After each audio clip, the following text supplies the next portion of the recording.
We humans take a lot of things for granted.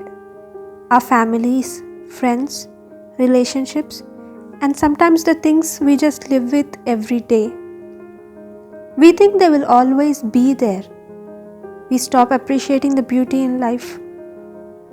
That is why we see someone who had a near-death situation appreciates life and God's blessings in a new way.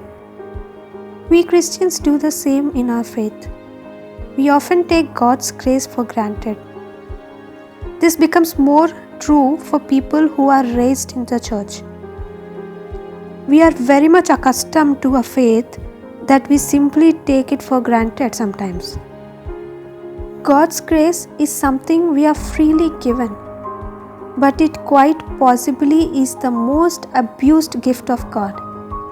We all know that our good deeds did not earn us salvation. No matter how good we can be, we cannot earn our life with our own deeds. Ephesians 2:8 says, "It is said that by grace you have been saved through faith." By grace means not by our efforts, but by the work of Christ. Because it is not something that we do that will earn us salvation, we start taking advantage of it. It is a free gift, doesn't mean we cannot try to be good. We cannot do anything we want in our life and assume God's grace to stay there forever. It is by giving up to our temptations we fall short of grace. Romans chapter 6 verse 1 says, "What shall we say then? Shall we continue to sin that grace may increase? How shall we that are dead to sin live any longer therein?" We may be thinking that because we have grace, we can ask for forgiveness whenever we sin and God will give it. But we have to remember that when we keep on sinning, we are obeying sin. And what we obey, we become slaves to. If we are slaves to sin, we are slaves to death as well. The Bible says that do not offer yourself to sin, but offer yourself to God. If someone who is about to die is given a second chance at life, if he is truly transformed, he will not do the same mistakes in life again. We were also the same. We were dying in sin when Christ came and saved us by His grace. He gave that sacrifice in grace so that we are no longer slaves to sin and death.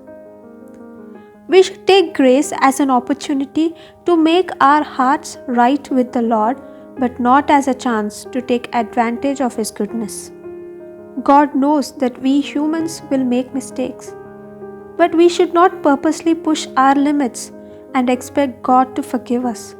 We should not abuse the grace He died for. If we use God's grace the right way, it brings God's best in us. Let us reflect His change in us. Let us be thankful for His goodness in our life. Do not take His grace for granted by continuing with the same attitudes of the past, with the same desires of your heart and worldly actions. 2 Corinthians 12:9 says that my grace is sufficient for you, for my strength is made perfect in your weakness. Jesus says that His grace is all sufficient for our lives. And if so, let that grace transform you every day.